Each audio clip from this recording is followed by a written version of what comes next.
사람을 구속한다 그런 이야기는 아니지만 내가 직접 들은 이야기예요. 너무 어이가 없어서 자네는 군에서 병조를 통솔하는 지휘관인데 설사 그런 의문을 든다 하더라도 그렇게 공공연히 그 이야기할 수 있는가 하는 소리가 선변이니까 믿고 하는 소리다. 그래도 그런 소리 하지 마라. 근데 실제 그렇게 이야기해보면 상당수 장교들도 그런 이야기 한답니다. 그러니 이게 뭐 그럼 이번에 안전나기로 항의를 했다면 그걸로 해가지고 많이 친하는 때문에 그게 영향을 미치는 그러니까 제 확실하게 평가를 받아야 돼요. 확실히 평가를 받아야 되고 그리고 김정남이 한 이야기는 결국은 저기 진짜 삼촌 김평일처럼 결국은 북한에는 못 들어갈 신세 아니에요? 절대 권력은 나눠가지 않습니다.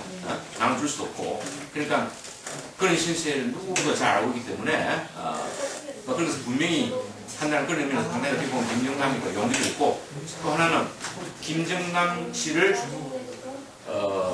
지지하거나 그 사람에게 물질적인 보다 여러 가지 지원해 줄 수 있는 해외 조직이나 법들이 많다는 이야기죠. 특히 중국 측에. 그래서 그런 면에서는 할 소리를 저는 했다. 그런 이야기죠.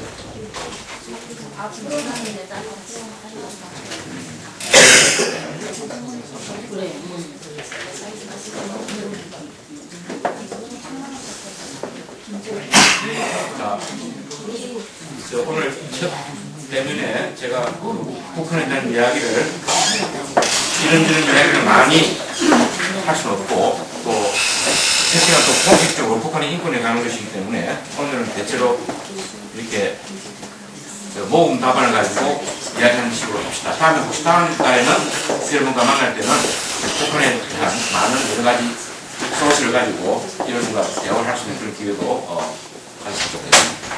자, 마지막 북한의 사회보장에 관한 것, 사회보장. 앞서 이야기했습니다만 사람은 누구나 다 완전한 신체를 이겨할 수 없는 것이고 또 나이는 들게 마련입니다.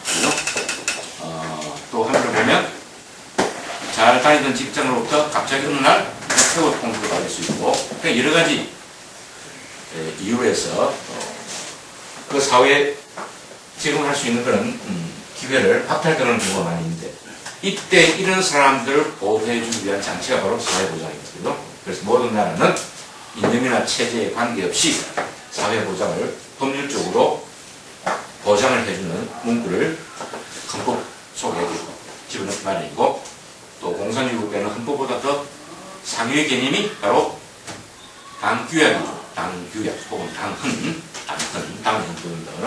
그게 집어넣고 있습니다. 북한에서는 사회보장은 어느 정도 이루어지고 있는 것인가?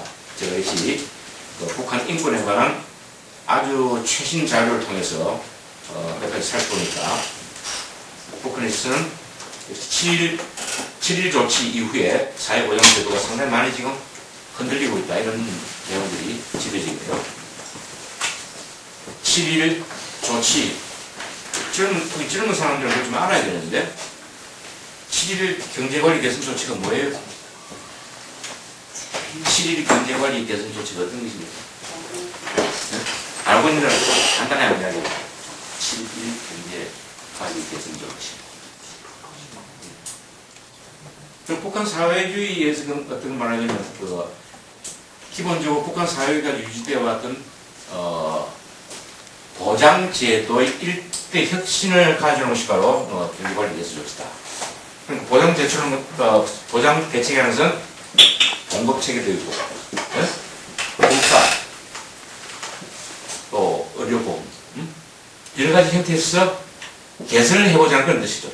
경제관리 개선 조치는. 근데 개선을 하자는데 개선할 수 있는 물질적인 조건을 갖춰야 되는데 그 조건이 갖춰지지 않은 상태에서 계획만 이렇게 세워서 발표를 하다 보니까 이게 실패로 끝나고 말입니다.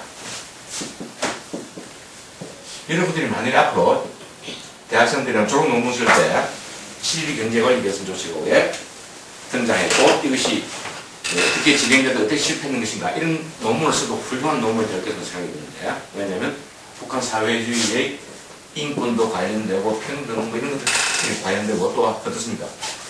북한 노동당의 정치적인 결정 이런 것도 관련되기 때문에 아주 좋은 주제가 될 것으로 생각이 됩니다. 어쨌든 이 사회보장제도가 지리 경제 관리가 지금 실패를 해서 여기서 굉장히 많이 지금 흔들리고 있다, 동요되고 있다. 혹은 또 어떤 부분 상당히 실질적으로 포기에 가까운 그런 형태로 나가는 이런 이야기들 많이 하고 있습니다. 자, 사회보장. 사회보장제도가 가장 잘 되어 있는 체제가 어떤 체제냐? 우리가 이때까지 알아보기에는 소리 조금만 냅시다. 한쪽은 민주주의 체제, 한쪽은 공산주의 체제입니다. 대부분의 사람들이 공산주의 사회가 훨씬 더 복지 부분에서는 사회보장 부분은 앞서가고 있게 알고 있습니다.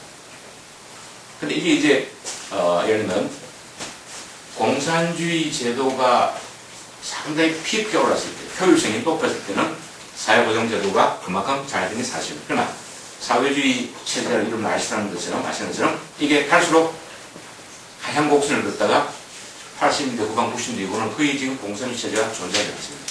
있다면 오늘날 중국이 있을 것이고 또 쿠바와 같은 사회주의, 베트남 사회주의 있고 북한 사회주의 있겠죠.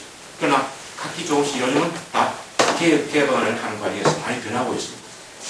근데 북한만이 여전히 가장 어떻게 보면 스탈린식 체제를 고집하고 있기 때문에 스탈린 체제가 실패했다는 경험을 전혀 주민들에게 실질적으로 알려줄 수 없는 그런 형편이고 또 체제의 변화에 따른 주민들의 말하자면 대우 개선이 전혀 되지 않고 있는 그런 현실을 북한은 지금도 고집하고 있습니다. 그것이 바로 우리식 사회주의, 북한식 사회주의인데 안타깝게도 그러나 사회보장제도가 어쨌든 북한이 흔들린 이유는 역시 앞서 잠시 말씀드렸습니다만 이 조치도 실패한 이유가 결국은 경제 문제고요. 자, 이 몸이 아픈 사람에게 약을 줘야 되는데 주체사상으로 그것을 대전할 수 있습니까? 그리고 배가 고파서 정말 저도 못 먹는 그 아이들 그런 아이들에게 주체사상 판에 너 살찐다고 할 수 있습니까? 그런 것이 여전히 북한 사회를 지배하고 있던 사실이 기본 사회보장제도에서 큰 동력을 가져오는 그런 거죠. 배고픈 사람에게 빵 한 조각을 먹을 수 있는 것. 물 먹고 싶은 사람에게 안심하게 그래도 물을 마실 수 있도록 만드는 이것. 그러니까 등소편의 개방정책이 왜 오늘 중국을 저렇게 일단 물질적으로 풍부하게 만드는 것인가에 대해서 북한은 여전히 깨우치 못하고 있다는 이 현실이 너무나 안타깝습니다. 제가 모델을 말씀드렸습니다만 조금만 김정일이 살아있을 때 배려를 할 수 있다면 얼마든지 정책적으로 경제뿐만 아니라 모든 부분에 있어서 북한이 경쟁력을 가질 수 있는 국가로 변형시킬 수 있어요. 앞으로는 기회가 없는 건 아닙니다. 그러나 지금도 여전히 김정은 세습 체제에만 매달리고 있는 북한의 경우에는 제가 볼 때는 경제를 쉽게 해소할 수 있는 방법이 없습니다. 오직 중국에만 매달리고 있는데 결국은 중국이 얻을 수 있는 게 뭡니까? 북한에 대해서 통제권입니다. 네? 북한의 모든 자원이 지금 누구에 장악되고 있나? 중국에서 장악되고 있어요. 북한의 어권, 북한 38도선 이후 그 위에 있는 해상에 누가 고기를 제일 많이 잡느냐? 중국입니다. 서해뿐만 아니라 동해로까지 와서 중국 배가 지금 고기를 잡고 있습니다. 모든 분야에 걸쳐서 중국 경제의 대중 의존이라는 것은 갈수록 심화될 수밖에 없습니다. 자식을 다음 세대의 통치자로 만들기 위해서 중국에 그렇게 종속적인 태도를 취하는 것이 과연 옳은 일인가? 김정일은 그렇게 생각해 그렇게 하고 있거든요. 그래서 진정한 자립경제, 주식을 나오는데 경제는 자립이거든요. 진정한 자립 경제를 위해서 해야 할 일이 무엇인가를 분명히 해다 보니까 쉽게 찾을 수 있는데도 불구하고 오로지 체제의 강화, 체제의 유지, 세습 체제의 지속 이런 것을 매달리다 보니까 경제가 개선될 유지가 없는 그런 형태입니다. 결국은 사회보장제도라는 것은 여러 분야에 걸쳐서 이것이 보장되어야 되는데 다만 여전히 봉화진료소 어디 있습니까? 평양에 있습니다. 그죠? 봉화진료소에는 김일성, 김정일, 김정은 그 가족, 친족 그리고 1급에 해당되는 장관급들 또 군의 고급 장관들 이네들만 이용할 수 있습니다. 일반인들은 치료받을 수가 없습니다. 거기에는 여전히 호텔 시설에다 각종 시식 의료기가 다 들어와 있습니다. 그다음 두 번째 단계, 어은 병원, 어은 진료소. 이것도 역시 몇 군데 있긴 있는 모양인데 누가 이용하느냐?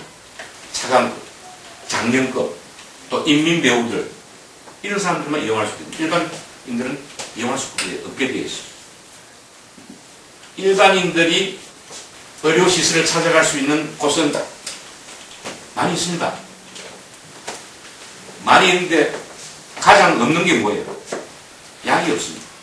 치료약이 없습니다. 그리고 수술할 사람이 수술도구가 있으면 수술도구 제대로 갖추지 않습니다. 겨울철이 되면 따뜻한 방에서 치료받는 원칙인데 냉난방이 안 됩니다. 여름에는 덥고 겨울은 춥고요. 전기권에서 수술 도중에 전기불 꺼지면 사람 죽습니다. 수술 못합니다. 이런 것이 여전히 인민들을 위한 사회로 방치되어 있다. 네? 사회보장이라고 하는 것이 가장 잘 되어 있던 북한이 그러나 사회적으로 대접받고 고급관리들의 경우는 그만큼 이렇게 사회보장 측면에서도 불평등한 현상이 그대로 방치되고 있는 북한의 현실을 제대 군인들 마땅히 대접을 잘 받아야 되겠죠. 지금 성분 정치 사상이 북한을 통치하는 이데올로기 사상으로 되기 때문에 제대 군인들 제가 접하고 있는 소식은 지금 북한에서 군대에 공부하는 기간이 몇 년입니까? 네? 7년에서 10년이라고 잘 알고 있어요. 7년에서 10년이요. 제대해도 집도 없고, 그죠?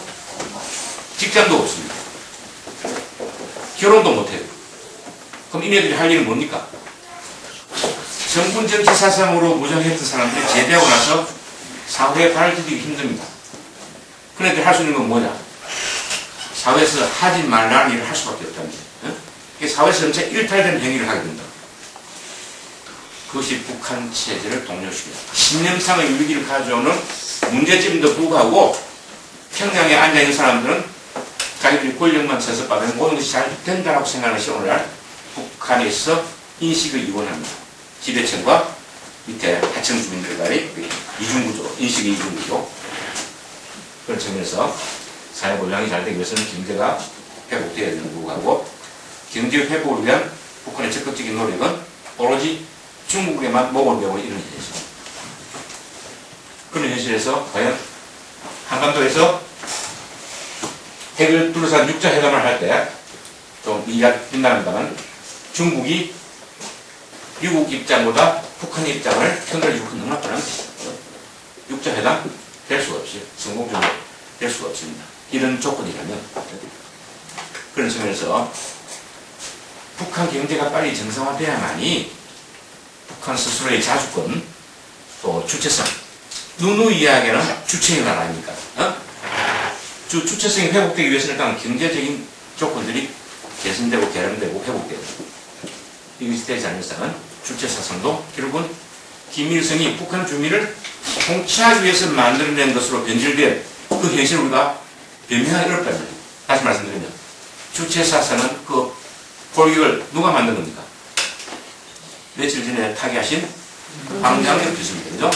그런데 황장엽 비서의 주체사상에 관한 관념은 옳은 것입니다. 관점은 옳다는 거죠. 그런데 문제는 왜 이것이 그렇게 지탄의 대상이 되는 것인가? 1인 지배체제를 계속 강화하기 위한 이념으로 변질되었기 때문에 그래서 황장엽 비서가 그 통탄에 맞지 않는 모습을 알고 있습니다. 내가 주장했던 주체사상은 그야말로 모든 면에서 인간의 정신이 주가 되는 그러니까 주체인 인간을 만드는 것이 북한 사회가 지향하는 미래 사회인데 자신의 권력, 권자를 강화하기 위해서 말하자면 다른 생각을 가지고 있는 사람을 숙청하고 권력 강화를 위한 수단으로만 전용되기 때문에 주체사상을 창시했던 자기 입장에서 스스로 굉장히 자괴심을 느낀다는 그런 글들을 곳곳에 이렇게 나눈 것을 봤습니다만 어쨌든 북한이 이와 같은 스스로 주체를 찾기 위한 노력은 무슨 경제의 개발, 경제의 발전, 경제 성장을 통한 주민들이 골고루 사회보장 체제를 하나의 훌륭한 북한 사회주의 선물로 인식할 수 있는 정도로 높여가야만이 북한 체제에 대해서 충성심도 생길 것이고 또 그것이 누구든 간에 그 지도자에 대해서는 박수를 보낼 것이고 마음속 깊이 정치적인 충성을 바칠 대상을 우리가 찾았다 이렇게 기쁘게 생각할 수 있지. 이게 강제된 사회에서 신념이 흔들린 그런 사회에서 이런 어려움 속에서 계속 지낸다는 이야기는 저는 하고 싶지 않은 이야기인데 북한으로부터 이탈한 사람들이 많아질 것이다. 저는 사실은 솔직히 말씀드리면 북한에서 탈북하는 분이 많이 있으면 좋지 않다고 생각합니다. 솔직히 저는. 네? 그만큼 북한 사회가 빨리 개선돼야 하는 그런 이야기예요. 개선되면 여러분 안 할 수 있는 고생을 이렇게 하시는 모습 보면 빨리 북한 사회가 정상화되는 것이 가장 좋은 방법이다. 그런 생각을 하고 있기 때문에 그래서 여러분 같은 젊은이들이 남한에 와가지고 고생하는 모습을 사실은 안 봤으면 좋겠습니다. 그렇게 하기 위해서는 여러분이 해야 할 일이 있다는 거예요. 여러분들이. 네? 여러분들이 앞으로 해야 할 일이 바로 북한 사회를 정상적인 사회로 만드는데 힘을 보탤 수 있도록 스스로 좀 노력을 하셔야 됩니다. 좋은 건강을 유지하면서 폭넓은 세계의 어떤 흐름도 잘 이해하시고 자기가 하고 싶은 분야에서 많은 실력을 갖출 수 있도록 비교적 북한보다는 그래도 좀 자유스럽고요. 이쪽이니까 이 땅에서 여러분들이 그런 결심을 실행할 수 있도록 그래서 우리가 태어난 곳은 북이고 남이고 또 남이고 북이고 다를지언정 우리가 한반도에서 누릴 수 있는 인격의 공동체에서 서로 인격을 존중하고 그 인격을 실현할 수 있는 그런 사회를 만들기 위해서는 서로 노력을 해 나가야 되겠죠. 저는 부산 출신입니다만은 또 제 그 조카 아까 이야기한 것처럼 그 조카가 북한에서 왔고 그래서 아마 제게 신선한 충격을 주는 그 조카들에게 감사하면서 또 이런 분들이 남한에서 적응 그리고 성공 또 향후 통일을 위한 통일꾼으로서 여러분들에게 주어진 역할을 충실히 다하는 것을 진심으로 기대합니다. 앞으로 한 달에 한 번 만나겠습니다만 이후에는 이 내용에 너무 얽매이지 않고 좀 자연스럽게 그죠? 대화를 할 수 있도록 제가 준비를 하겠습니다. 첫 시간이 되다 보니까 저도 사실 좀 긴장을 했고 또 일주일 전에 이렇게 이야기를 듣다 보니까 제가 자료를 이렇게 편집하는 것도 그다지 시간제 이유도 없었고 또 평소 제가 강의하는 내용과 조금 또 떨어진 부분이 되기 때문에 좀 자신감도 결여된 것이 사실이고 다음 달부터는 좀 더 재미나게 좀 부드럽게 이야기할 수 있도록 제 스스로 이렇게 노력을 하고 준비하겠습니다. 오늘 텍스트 끝냅시다.